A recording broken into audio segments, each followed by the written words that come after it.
비대면 매일 묵상 예레미야 44장 11절부터 19절 말씀.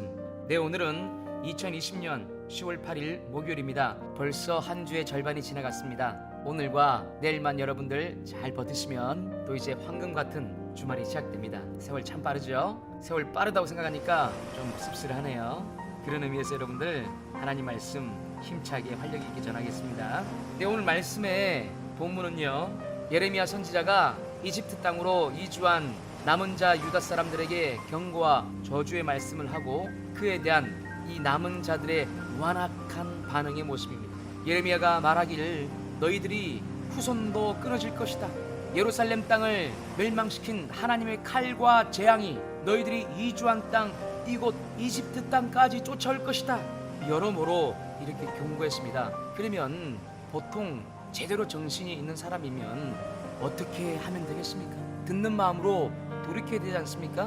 근데 이들은 이렇게 반응합니다. 정말 완악하게 반응합니다. 이제부터는 당신이 하나님 여호와의 이름으로 말한 그 어떤 것도 우리는 듣지 않을 것이요, 조금도 귀 기울이지 않을 것이요. 지금부터 잘 들으십시오. 우리가 하겠다고 했던 것들은 다 실행할 겁니다. 우리 조상들이 대대로 하늘의 여왕에게 희생 제물을 태우고 전제물을 부어 드린 것처럼 우리 또한 그렇게 계속 할 겁니다. 그때 우리가 잘 먹었고 잘 살았던 것은 하늘의 여왕에게 전제물도 드리고 제사도 지냈기 때문입니다. 그런데 지금 우리를 보십시오. 또 당신이 그렇게 저주하고 예언하는데 이건 우리가 하늘의 여왕에게 제사도 지내지 않기 때문에 재앙이 오는 겁니다. 우린 우리 마음대로 하겠습니다. 이렇게 완악하게 반응한 내용입니다. 자, 여기서 먼저 우리는 눈에 보이는 우상을 섬기지 않습니다. 그러나 이 본문을 통하여서 다시 한번 우리 신앙인이 경계할 것이 무엇인지, 또한 따라야 될 모본이 무엇인지를 듣고 깨달을 수 있는 여러분 되기를 주님의 이름으로 축원합니다. 먼저 하늘의 여왕이라는 표현이 나왔습니다. 오늘 본문에 17절, 18절에 나오는데요, 이 하늘의 여왕이라는 것은 그 당시에 아스타롯 신을 말합니다. 바알은 남자 신이고 이 아스타롯 신은 여자 신이죠. 이 타 종교에는 다 다신교고 남신 여신이 있죠. 로마 종교에는 비너스, 그리스 신화에는 에프로디테, 이 바벨론 사람들에게는 아스타롯이었습니다. 이집트 신에도 물론 있지요. 근데 이 아스타롯 신, 곧 여성 신이기 때문에 풍요와 다산을 주는 신이라고 믿고 있었던 거죠. 이 신에게 이제 제사를 지내지 않기 때문에, 예레미야 당신 때문에 우상 숭배도 못하게 되어서 우리가 그 여신에게 제사를 안 지내니까 우리에게 재앙도 오고 우리가 굶고 비루하게 이렇게 사는 것이다 라고 그들이 믿고 말하고 있는 겁니다. 참 어처구니가 없죠. 그러므로 이들이 해석하고 있는 것, 자신들이 형통하지 못하는 결과는 곧 우상인 아스타롯을 섬기지 않았다고 말하는 것이죠. 여러분, 문제를 해결하기 위해서는 어떠해야 됩니까? 문제의 원인을 잘 분석해야 되겠지요. 문제의 원인을 잘못 분석하고 해결책을 반대로 하면 전혀 엉뚱한 결과를 맞이하는 것이죠. 이들이 지금 그런 모습입니다. 하나님 여호와께서 너희들이 우상 숭배하는 것이 멸망의 원인이다. 너희 조상들이 했던 것처럼 전철을 밟지 마라. 그렇게 간곡하게 예레미야의 피 끓는 음성으로 말하고 있는데 이들은 오히려 거꾸로 듣고 있는 것입니다. 너무 마음이 완악해요. 우상 숭배에 사로잡혀 있는 자의 특징은 무엇이냐?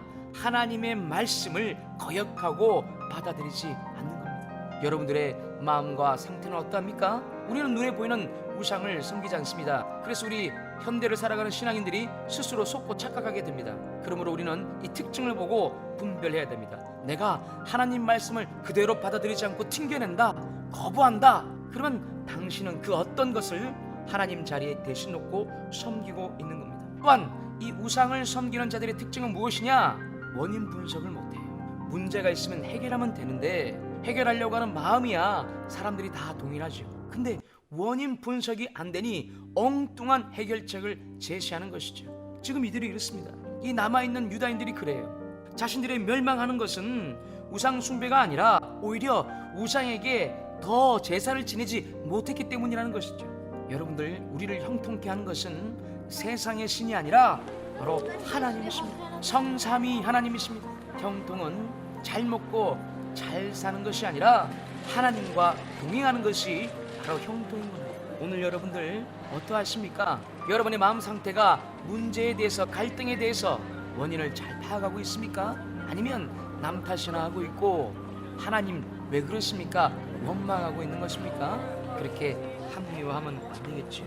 우상 숭배에서 빠져나와야 돼. 참 사람이 이렇게 완악하게 되면 이렇게까지 망가지는 것, 합리화하는 모습을 보게 됩니다. 이 음성을 듣는 여러분들은 하나님 말씀에 잘 반응하여서 여러분 삶에는 풍성함이 있고 여러분 내면 세계에는 하나님의 평안이 깃들고 여러분의 후손까지도 하나님이 돌보시는 귀한 믿음의 가문 되기를 주님의 이름으로 축원합니다. 기도하겠습니다. 오 아버지 하나님, 오늘도 경건하게 살아가길 원하는 자들 예수님의 이름으로 축복합니다. 그들이 정말 완악한 사람들이 되지 아니하도록 항상 듣는 마음을 허락하여 주옵시고, 여기에 이 남아있는 유대인들이 하나님 말씀을 튕겨내고 거역하는 것처럼 우리 한 사람 한 사람 그러한 불순종의 사람들, 우상 숭배의 사람들이 되지 않도록 성령 하나님으로 인도하시며 예수 그리스도의 보혈로 발라 주옵소서. 곧 불순종은 패망의 길임인 줄로 압니다. 우리가 형통케 되는 것은 하나님과 함께하는 것이며 단지 잘 먹고 잘 사는 것이 아님을 깨닫고 오늘도 겸손케 하여 주옵소서. 감사하며 축복하며 예수님 이름으로 기도합니다. 아멘.